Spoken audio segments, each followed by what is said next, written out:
Hello and welcome dear student to our YouTube channel Ganit Vigyan Vidya. I am Sakshi, your mathematics tutor on this channel. Today we will discuss about class 10th real numbers chapter 1. उसके कुछ examples आज हम discuss करने वाले हैं. पहला example है show that every positive even integer is of the form 2q. ठीक है, and that every positive odd integer is of the form 2q plus 1 where q is some integer. अब हम देखते हैं कि एवरी ये क्या कह रहा है. पहले इसको स्टेटमेंट को ध्यान से पढ़ते हैं. Show that every positive even integer, ठीक है, is of the form 2q. अब हमारे पास मान लेते हैं, पहले तो कोई इंटीजर मानना पड़ेगा ना. लेट कर लेते हैं हम, लेट p हम मान सकते हो, या फिर हम अकॉर्डिंग टू एनसीईआरटी चलते हैं तो p को रहने देते हैं, हम a मान लेते हैं. a is an integer. मान लिया a कोई भी इंटीजर है. अब कह रहा है कि हमें किस फॉर्म का चाहिए, इवन इंटीजर. शो करना है कि कोई भी इवन इंटीजर 2q फॉर्म का ही होगा. वो तो हम जानते हैं कि कोई भी इवन इंटीजर होता है, मतलब कोई भी इवन नंबर होता है. इवन नंबर क्या होता है, मल्टीपल ऑफ 2 तो होएगा ही ना. ये तो आपको पता ही है कि even number always multiple of 2 होता है. तो 2q तो ये कह रहा है, लेकिन हमें इसे प्रूव करना है. And that of every positive odd integer. अगर पॉजिटिव ऑड इंटीजर है, ऑड आ गया ना, इसका ऑड का मतलब क्या होता है, जो इवन ना हो तो मतलब डिविजिबल नहीं होगा. अगर मैं मान लेती हूँ कि सबसे पहले अगर हमने लिया 2 क्या एक इवन नंबर है, इसमें जस्ट हम एक ऐड कर दें तो कितना आ जाएगा, ऑड आ जाएगा, है ना. फिर इसमें एक ऐड कर दें तो क्या बन जाएगा, इवन. मतलब कोई भी इवन नंबर ले लो आप, 4 इवन नंबर ले लिया आपने, ठीक है, तो 4 + 1 करते हैं, आपके पास क्या आ जाएगा, ऑड नंबर आ जाएगा ना. तो ये यही कह रहा है कि ऑड इंटीजर जो होंगे वो किस फॉर्म के होंगे, 2q + 1 फॉर्म के होंगे. मतलब 2q क्या है हमारे पास, इवन नंबर है. इसमें एक ऐड कर देंगे तो पूरा नंबर क्या बन जाएगा आपके पास, ऑड बन जाएगा, है ना.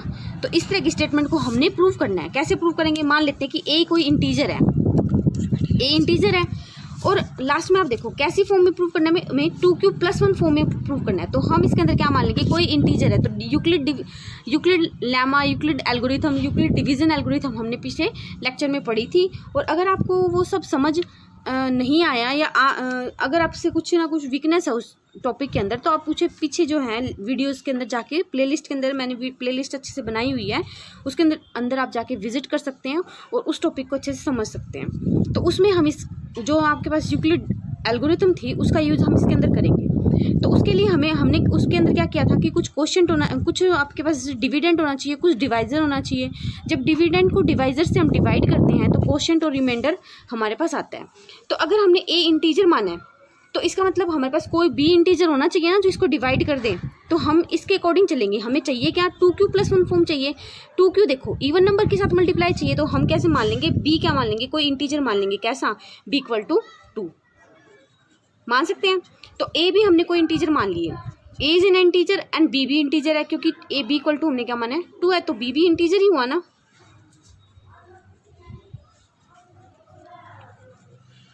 नाउ अब आप उसको डिवाइड करते हैं.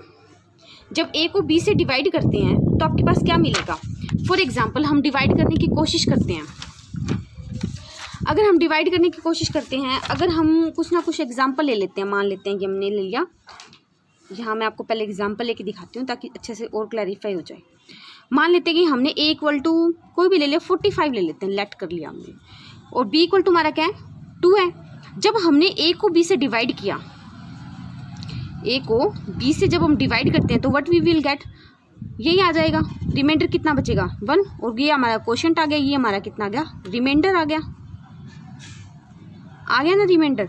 तो आप इसको राइट कैसे करेंगे, आप इसको ऐसे राइट कर सकते हैं ना, 22 × 2 + 1 कर सकते हो ना. a को क्या राइट करोगे, क्वोशिएंट की और जो डिवाइजर है उन दोनों की प्रोडक्ट प्लस में रिमाइंडर कर सकते हो. तो इसका मतलब अल्टीमेट आया क्या है, जो आपका डिवाइजर था उसका मल्टीप्लाई आया. मतलब मैं इसको ऐसे लिख सकती हूँ, 2 × कुछ भी कोई क्वांटिटी आ गई हमारे पास, तो q × आपके पास आ गया है क्वोशिएंट क्या है आपके पास, ये वाला. तो क्वोशिएंट को मैंने q से रिप्रेजेंट कर दिया, ये कैपिटल q है, इसको स्मॉल q से भी रिप्रेजेंट कर सकते हैं हम, +1. आ रही है बात समझ में. तो हमने क्या लिखा इसको, ए इक्वल टू हम क्या लिख सकते हैं, कोई भी रैंडम वैल्यू, हमने तो ये एग्जाम्पल लिया था ना, कोई भी हम रैंडम वैल्यू लेंगे तो हम हमारे पास क्या आ जाएगा, क्वोशंट कोई मल्टीप्लायर आ जाएगा, किसका 2 का मल्टीप्लायर आएगा, कोई क्वोशंट हो जाएगा, प्लस 1 तो उसमें हमेशा ही रहने वाला है, ठीक है, ऐसे ही होगा।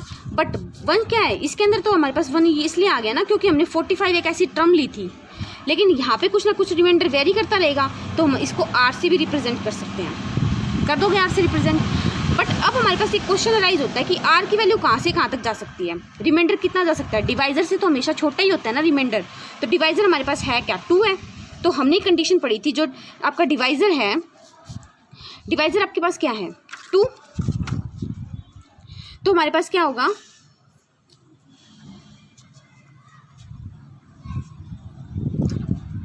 डिवाइजर आपके पास 2 है, तो रिमाइंडर क्या होगा, इससे छोटा होगा, तो इससे छोटी वैल्यू क्या होंगी, इससे लेस देन जो होंगी उससे वैल्यू क्या होंगी, या तो इससे लेस देन वैल्यूज क्या होंगी,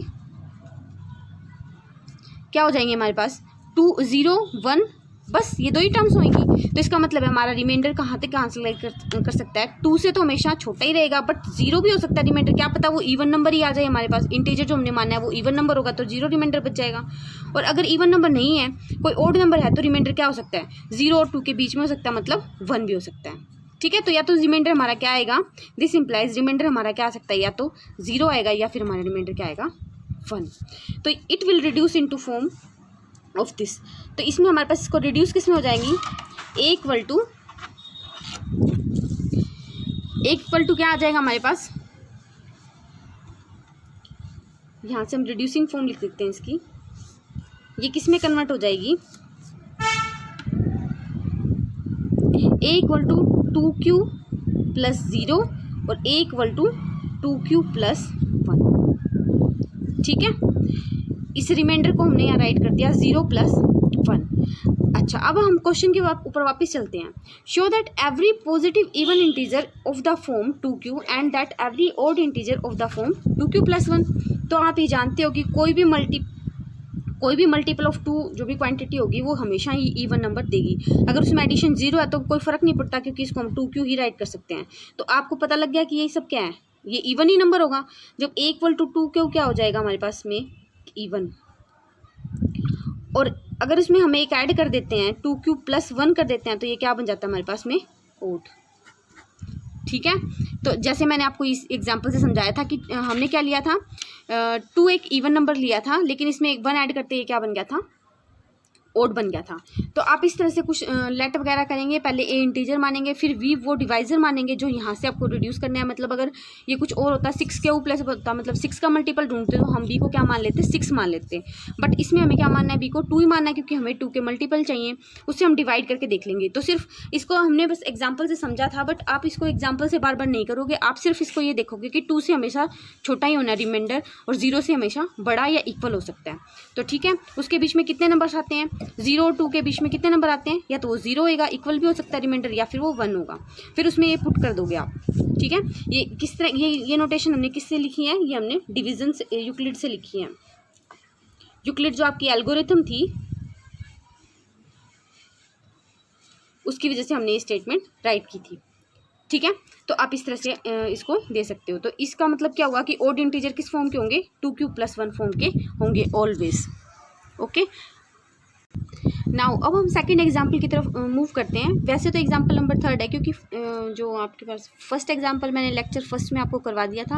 अब सेकंड लेक्चर में हम 3 एग्जाम्पल जो हमारे रह गए हैं वो सब कंप्लीट कर लेंगे।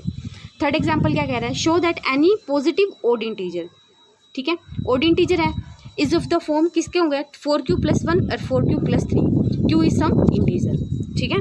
तो अब क्या करोगे आप, सबसे पहले लेट करोगे, let a be an integer. अभी पीछे वाले क्वेश्चन में सेम प्रोसीजर किया था ना हमने, बट अब हमें कैसे चाहिए, हमें 4q वाले टर्म चाहिए। तो हम b क्या हम कर लेंगे, लेट क्या कर लेंगे, b को हम b इक्वल टू हम क्या ले लेंगे 4, ठीक है। अब यूक्लिड एल्गोरिथम आप लगाओगे तो क्या लिखोगे इसको,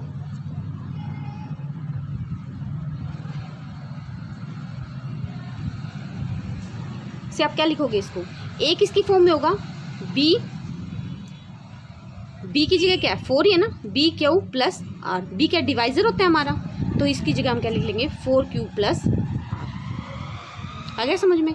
अब आपके पास क्या है, रिमाइंडर के बारे में बात करनी है। तो रिमाइंडर मैंने आपको क्या बताया था, डिवाइजर से छोटा होगा हमेशा, 0 से बड़ा या इक्वल हो सकता है। तो हम क्या राइट कर लेंगे, 0 के इक्वल या उससे ग्रेटर देन, और रिमाइंडर किससे छोटा होएगा, 4 से, क्योंकि डिवाइजर से हमेशा रिमाइंडर छोटा ही होता है। और अगर नहीं आए तो हम उसको प्रोसीड करते रहते हैं, डिवाइड करते रहते हैं। तो it will convert into A is equal to कितना हो गया, 4q प्लस 0 लिख सकते हैं, क्योंकि ये वाली टर्म्स हमें क्या देंगी, कौन कौन सी वैल्यू देंगी, 0 दे देंगी, 1 दे देगी, 2 दे देगी, 3 दे देगी, 4 तो नहीं दे सकती ना। नाउ अब हमारे पास क्या है, अगर हमने इसके अंदर 0 रखा तो 0 वाली फॉर्म आ गई। अगर मैं यहाँ लिख सकती हूँ 0 + 1, 4q + 1, तो ये वाली फॉर्म आ जाएगी। अगर मैं इसको राइट करती हूँ 4q + 2, अगर मैं इसको राइट करती हूँ 4q + 3, तो ये हमारे पास कितनी टर्म्स आ गई, 4 टर्म आ गई आई थिंक। ठीक है, अब आपको कह रहा है कि ओड नंबर ढूंढो इसमें से। तो आप देख सकते हो 4q क्या कभी ओड नंबर होता है, 4q तो 2 से डिवाइड है, तो 2 से डिविजिबल तो ओड नंबर नहीं होता। तो ये वाली टर्म्स क्या हो जाएंगी हमारी, ये कट जाएगी। क्यों, क्योंकि ये क्या आ गई हमारे पास, इवन आ गई ना। उसके बाद देखो 4q + 1 मतलब कोई एक इवन नंबर है, उसमें एक ऐड कर देंगे तो ये वाली टर्म हमारे पास क्या आ जाएगी, ओड। सिमिलरली 4q + 2, अगर इवन में 2 ऐड कर देंगे तो वो इवन ही दे देगा, तो ये इवन आ गई तो ये कट जाएगी। सिमिलरली क्या, 4q + 3 मतलब ये क्या है, ओड नंबर में आ जाएगा, क्योंकि 3 ऐड करेंगे तो भी हमारे पास क्या आ जाएगा, ओड नंबर आएगा। 1 3 5 7 ये जब इवन नंबर में ऐड करेंगे, क्योंकि खुद ही ओड नंबर है, तो ओड नंबर बना देंगे इवन नंबर को भी। ठीक है, तो ये क्या कह रहा था कि show that any positive odd integer is of the form 4q + 1 और 4q + 3। इसका मतलब ये सही कह रहा था कि सभी के सभी ओड नंबर किसकी तरह होंगे, 4q + 1 की तरह और 4q + 3 की तरह ही राइट किए जाएंगे। ठीक है, आई होप कि ये समझ आ रहा है आपको। अगर फिर भी समझ नहीं आए तो कमेंट सेक्शन में मुझसे आप पूछ सकते हो। नाउ जो आपका 4th एग्जाम्पल है वो मैंने राइट करके रखा है, वो उसको आप एक बार रीड कर लो, उसके बाद हम इसके बारे में डिस्कशन के बारे में बात कर लेंगे। ए स्वीट सेलर हैज़ 420 काजू बर्फ़ी एंड 130 बादाम बर्फीज। ठीक है, एक कोई स्वीट सेलर है, मतलब मिठाई बेचने वाला है, उसके पास 420 तो काजू की बर्फ़ी हैं और 130 बादाम की बर्फ़ी हैं। She wants to stack them, वो क्या लगाना चाहता है, उसकी ढेरियाँ लगाना चाहते हैं। कैसे लगाएगा वो, in such a way that each stack has the same number and they take up the least area of the tray. वो एक ट्रे के अंदर उनका ढेर लगाना चाहता है, बट वो क्या चाहता है कि हर एक लाइन में क्या आए, सेम नंबर आए, सेम नंबर ऑफ बर्फ़ी आए और कम से कम वो जगह घेरे। ठीक है, आगे समझ में, सेम नंबर तो बर्फ़ी आनी चाहिए और कम से कम जगह घेरनी चाहिए। मतलब क्या, उनका हाईएस्ट कॉमन फैक्टर निकाल लेंगे हम, है ना, क्योंकि जितना भी ज़्यादा हाईएस्ट कॉमन फैक्टर निकालेंगे उतनी ज़्यादा बर्फ़ी हम रख सकते हैं ना एक जगह। What is the maximum number of barfi that can be placed in each stack for this purpose. अब मैक्सिमम नंबर आ गया ना, तो इसका मतलब क्या है कि हमारे पास उसको क्या निकालना है, हमने उसका HCF निकालना है। किसका, 420 और 130 का। तो हम इसको कैसे प्रोसीजर करेंगे, हम यूक्लिड जो आपका डिवीजन एल्गोरिथम था उसको प्रोसीड करेंगे और इसका आंसर हम निकाल लेंगे। नाउ काजू बर्फी कितनी थी,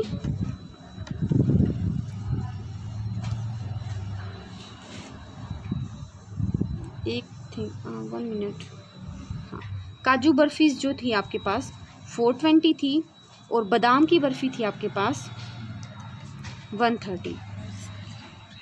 ओके, और इनका हमें क्या निकालना है, HCF। दैट मीन्स हमें HCF निकालना है 420 एंड 130 का। तो मैंने आपको क्या बताया था, एक को तो डिवाइज़र मानना है और एक को डिविडेंड मानना है। तो 420 बड़ा है तो इसको डिविडेंड मान लेंगे और 130 से आप इसको डिवाइड करेंगे। तो यहाँ क्या लिखना है आपके पास, क्वेश्चन आएगा और कुछ रिमाइंडर बच जाएगा, तो आप राइट करो इसको। 130 के साथ इसका क्वेश्चन क्या आ जाएगा, आप करके देख लेना, 3 पे चला जाएगा और इसका रिमाइंडर कितना बचेगा, 30। ओके, उसके बाद फिर आप इन दोनों को उठाएंगे, किस को उठाएंगे, आप डिवाइज़र को उठाएंगे और रिमाइंडर को उठाएंगे। फिर डिवाइज़र रिमाइंडर को फिर से डिवाइड करना है, तो क्या आएगा, 130 को किसकी फॉर्म में लिखना है, 30 से डिवाइड करेंगे आप इसको। 30 से डिवाइड करेंगे तो क्वेश्चन कितना आएगा आपके पास, 4 आएगा, प्लस रिमाइंडर कितना आ जाएगा आपके पास, 10। ठीक है, फिर आप डिवाइज़र को उठाएंगे और रिमाइंडर को उठाएंगे। फिर आप क्या करेंगे, 30 को किससे डिवाइड करेंगे, 10 से डिवाइड करेंगे, तो ये पूरा चला जाएगा, 10 3 = 30 और रिमाइंडर कितना आ जाएगा, 0। जब रिमाइंडर 0 आ जाए तो हम इसको यहाँ स्टॉप कर देंगे। ठीक है, तो इसका HCF क्या होता है, लास्ट में क्या बचता है, पिछले लेक्चर में मैंने बताया था आपको कि इसका HCF जो लास्ट में बचता है वो आपका डिवाइज़र ही होता है। तो ये जो डिवाइज़र है ये आपका HCF है। तो HCF कितना हो जाएगा आपका, 420 और 130 का 10। ठीक है। तो इसका मतलब क्या है, sweet seller can make stacks of 10 for both kind of barfis. मतलब वो हर एक बर्फ़ी का कितना लगा सकता है, 10 का ढेर लगा सकता है। इससे उसका ट्रे का एरिया भी कम होगा और इक्वल नंबर ऑफ बर्फीज भी वो हर जगह मतलब ट्रे के हर पोर्शन में रख सकता है। ठीक है, तो आई थिंक ये आपको समझ आ रहा है। और अगर फिर भी कुछ समझ ना आए या क्वेरी है तो आप मुझे कमेंट सेक्शन में बता सकते हैं, मैं आपकी हेल्प करूँगी। और अगर अच्छा लग रहा है आपको तो प्लीज़ लाइक करें, इसको शेयर करें एंड सब्सक्राइब करें अगर आप नए हैं तो। Thank you, thanks for watching.